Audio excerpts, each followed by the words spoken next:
A new effort tonight to solve dozens of Missouri's unsolved crimes. The Highway Patrol has created playing cards with suspects and cases that have gone cold.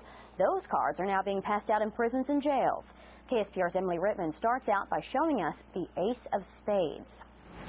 Michelle, the patrol has been looking for Timothy Coombs for 15 years, ever since they say he hid in the trees near a trooper's farm home and took aim.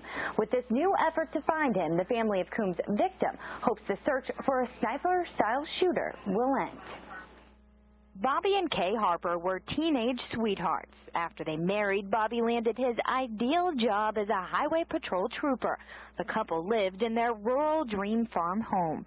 But their charmed life took a turn on the couple's 33rd wedding anniversary. He was at the kitchen sink, and all of a sudden we heard this loud shot. Trooper Bobbie Harper was hit. His daughter, who was 12, was walking down the hall when one shot flew into their rural McDonald County home. I just remember sitting there watching my mom put towels on this gaping wound in his abdomen and his chest, and she just stayed calm the entire time. And I think I remember her saying, you know, Bob, stay with me.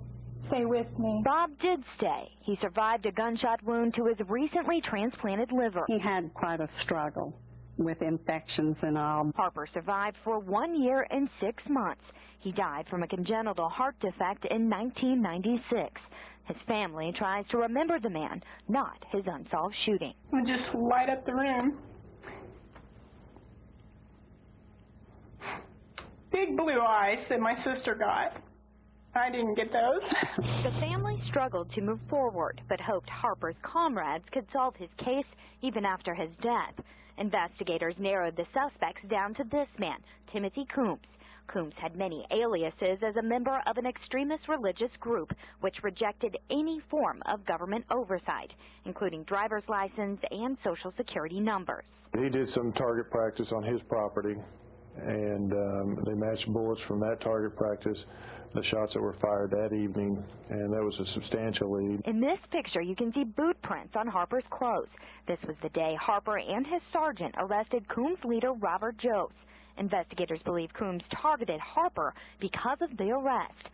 Despite hard evidence, law enforcement officers have never arrested Coombs. Well, they went all over the United States, several states. They even looked at one time of going overseas. They did not. They didn't pursue that lead because it fell through. Long ago, the family gave up on that elusive closure a closed case might bring. It would drive you crazy if you worried about it every day.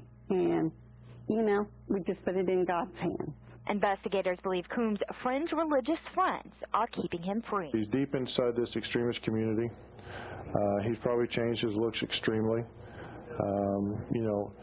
Is he dead? Is he alive? We don't know. Before I do die, I would like to know if he is dead or alive. I hope they catch him because he put my family through a lot of pain.